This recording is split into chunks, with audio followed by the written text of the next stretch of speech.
What's up, everybody? So, again, Tyler Perry's Bruh, Season 1, Episode 15, Blue Sports Car. This episode was a damn mess. Listen.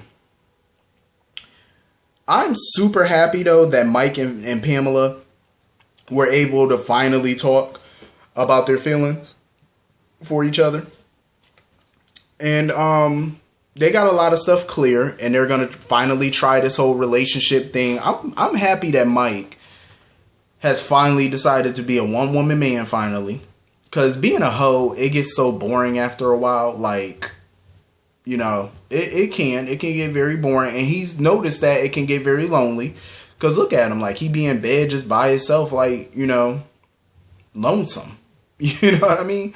Nobody to share your day with, your life with, you can want that at some point. And he finally decided that's what he wants. And he wants it with Pamela. And Pamela is a gorgeous ass woman. Like, that's a beautiful woman. So I'm glad they had that conversation. And I don't blame Pamela for being cautious of Mike. You know, he's telling her all these good fancy words, you know, everything that she wants to hear. But like she told him, she has to see action. You know what I'm saying? You can't just tell her all this like, oh, I want to be with you. I'm in love with you. I love you. You're the only one I want to be with. That's all fine and well, but you got to show them actions too. And she was cautious as well because, you know, her and Mike never even been on a date before, like a real date. So he's just been sex. So he was like, you know, I want to change that. And, you know, he really wants to show her that he is committed to her and only her, which is a good thing. It's a great thing, finally.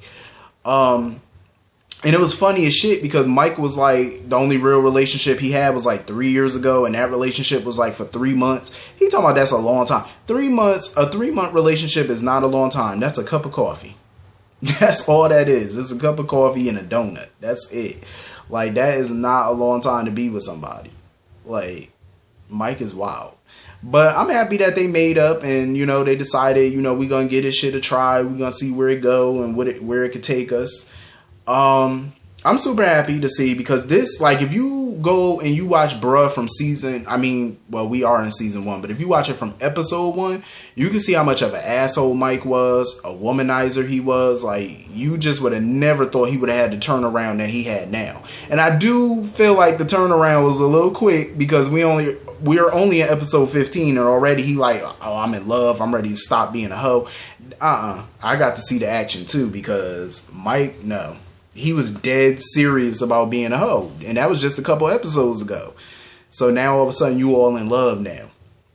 I don't blame Pamela for being skeptical because anybody would be. But more power to him. I hope it works out. So anyway, moving on from that. So Bill shows up at Tom's apartment to talk to him because he was like, oh, I need to talk to you about something, you know, because you know how John be acting. Little did he know John was sleeping on the damn couch because he stayed over at Tom's house that night. And Bill was all shocked and John was like, oh yeah, you ain't know my ass was here. Aha. So Bill basically has a plan to stop the wedding. He came over basically to borrow a tuxedo from Tom. I'm like, first of all, Bill, you are an architect. You make really good money. You mean to tell me you ain't got no good suits or tuxes at your house? I'm just saying, you got to come borrow your friends who obviously y'all not the same build. So I don't see how that tux is going to fit. But okay. Even Tom told him, he was like, we're not the same size. So how the hell is my tux going to fit you? He was like, it's going to be fly. Trust me. I'm going to make it look right. Yeah, okay. You're going to have to hurry up and do some alterations. So this fool talking about he going to crash the wedding. He got to go see a man about a horse. I was like, I hope he don't mean literally, but yeah, he meant literally. He's going to get a white stallion and show up at the church on a horse to get his woman back. I said, Bill, don't do this. Don't do it. And Tom and John sitting there talking about, does Regina know you coming to the wedding? He was like, of course she don't know. It's a surprise. I was like, Bill, don't do this. Don't do it, Bill. Don't do it. Don't do it. Something is telling me Regina is going to reject him. I have that feeling.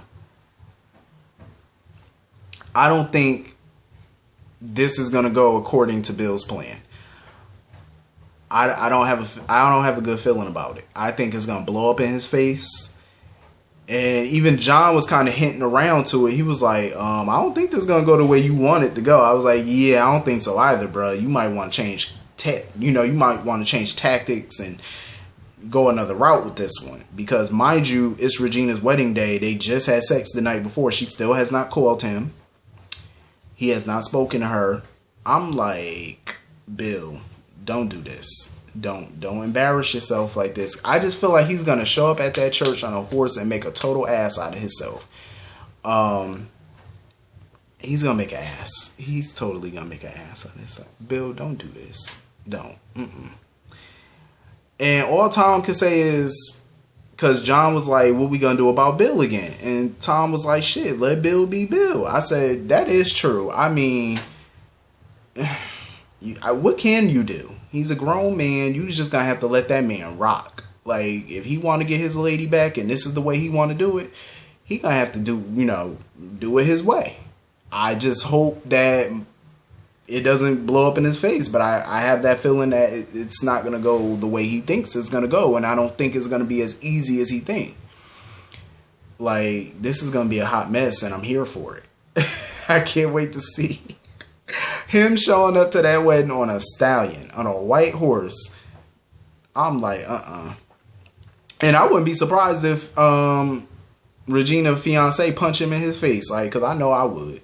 Like, first of all, ain't nobody spend all this money on this wedding for you to come and try to blow this shit up thinking I ain't gonna knock you on your ass. Like, I would knock you out.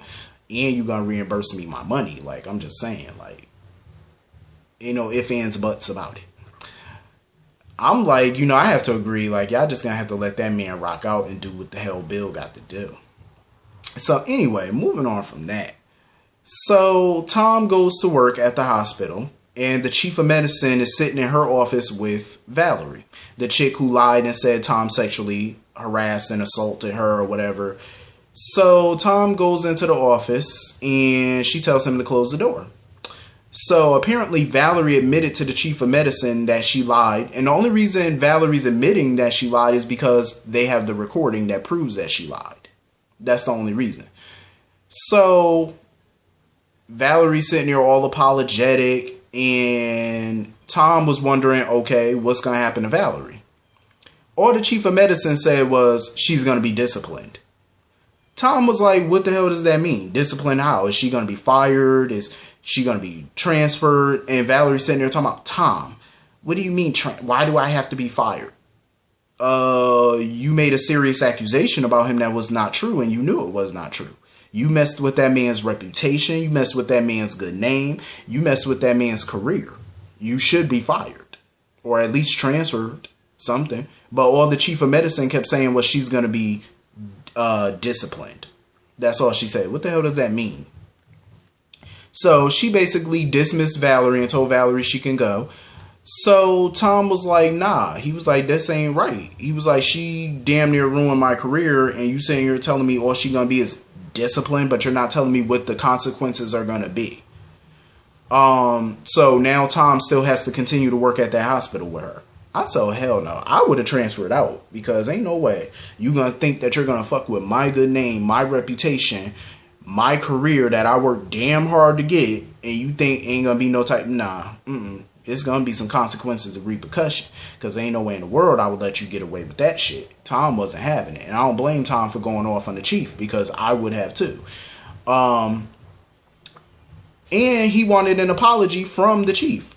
He wanted an apology from her because the last time he was in the chief of medicine's office and she confronted him about the sexual assault allegations that Valerie brought, he told her that he was innocent and he didn't do it. She turned around, did not believe him. She immediately insulted him and was like, oh, you think because you have a chiseled physique or you look attractive, you think that you can do whatever you want. She basically made it seem like he was an arrogant type of person because he looked a certain way or he was attractive or something. I'm like, but he never came off like that. That was her projections. She projected all of that. She assumed all of these things.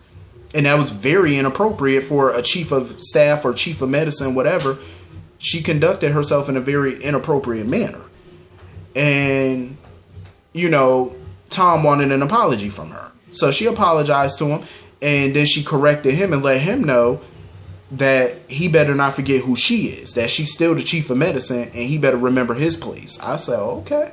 Because she felt like Tom was being very dismissive of her because he kept saying, yeah, okay. Yeah, okay. Like, you know, in a dismissive tone. And she had to check him and remind him, like, I'm still your boss. I'm still above you. I can still make or break your career. So Tom was like, may I go now? She was like, yeah, but give me 1 second. So the chief of medicine asked him, what would it take for her to sleep with him? I was like, oh, hell to the no. No. Chief, if I was Tom, I would have went to the board. I'm sorry, but I would have not only had to go to the board about Valerie and the fact that she was not transferred or fired, but I would have went to the board about the chief. Like, you're sexually harassing this man. You know what I'm saying? That's borderline sexual harassment, inappropriate in the workplace. I would have went to the board. I would have went right above her head and went right to the board of directors and got her ass fired, got Valerie ass fired. But I was pissed at Tom because I'm like, bruh, why do you not record these conversations? Why do you not have your phone to record these conversations as leverage? Like, what are you doing? Now you got the chief of staff trying to hit. Like, the chief of staff is trying to get some. I said, oh, hell no. But I like this storyline because, you hear about guys using their position of power to sleep with their subordinates or blackmail them into sleeping with them because they can ruin their careers. So it's kind of refreshing to see that this time around the roles have been reversed and it's a female in a power position sexually harassing her subordinate, her male subordinate.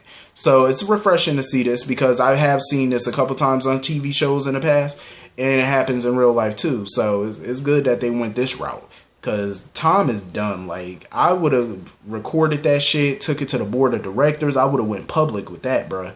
Like, you need to learn how to start recording your conversations, dude, because ain't no way she would have got away with that shit.